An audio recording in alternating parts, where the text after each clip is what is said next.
السلام عليكم ومرحبا بكم في قناتي يسرا شانيل. نتمنى هذا الفيديو يلقاكم في احسن الاحوال.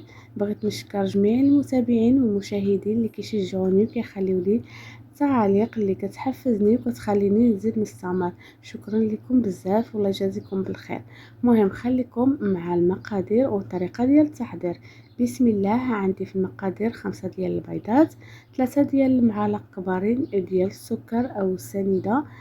بالنسبه للسكر عملت غير 3 المعالق كبارين، ما بغيتش نعمل كميه كتار حيت الحلوه كتسفن هذا السكر كلاصي، ما خصهاش تجي حلوه بزاف.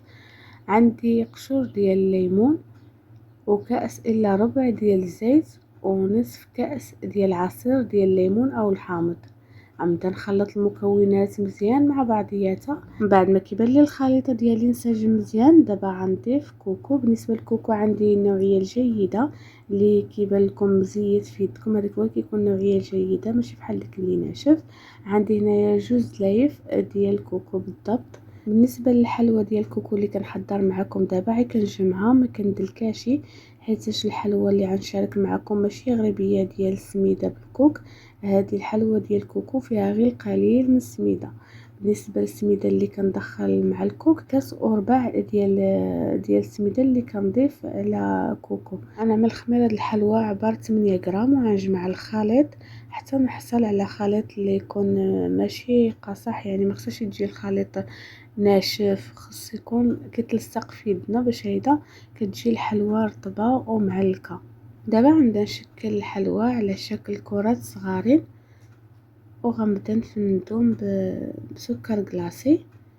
بالنسبه للاطا ديال الفرن دهنتها بالزيت. اذا كان عندكم ورق ديال الطبخ بامكانكم تعملوه في الصينيه ديال الفرن باش هيدا ما تلتصقش، ولكن انا ما عنديش، اكتفيت غير ندهنها بالزيت. ملي كنكور الحلوى وكنفندها بسكر كلاصي كنجي نحطها في صينيه الفرن، كنبرك عليها شويه من الفوق صافي وكنحطها. الطريقه ديال الطهي ديالها كنشعل الفران من التحت ومن الفوق حتى كيسخن واحد 10 دقائق. من بعد كندخل الحلوى طيب شويه من الفوقيه الاول باش تشقق شويه، عاد كنهبطها لتحت تكمل الطياب ديالها. بالنسبه لي العدد اللي خرجت لي هاد الحلوى 40 حبه صافي. دابا من بعد ما طابت غادي نقدمها معكم في الطبق ديال التقديم.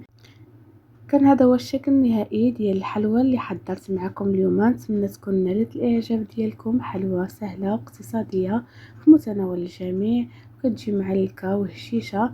نتمنى تنال الاعجاب ديالكم، واذا عجبكم الفيديو ما تنساوش تدعموني بلايك والاشتراك في القناه والبارطاج مع الاصدقاء والاحباب. شكرا لكم على المشاهده. ان شاء الله نتلاقاو مع فيديو اخر. في امان الله وحفظه.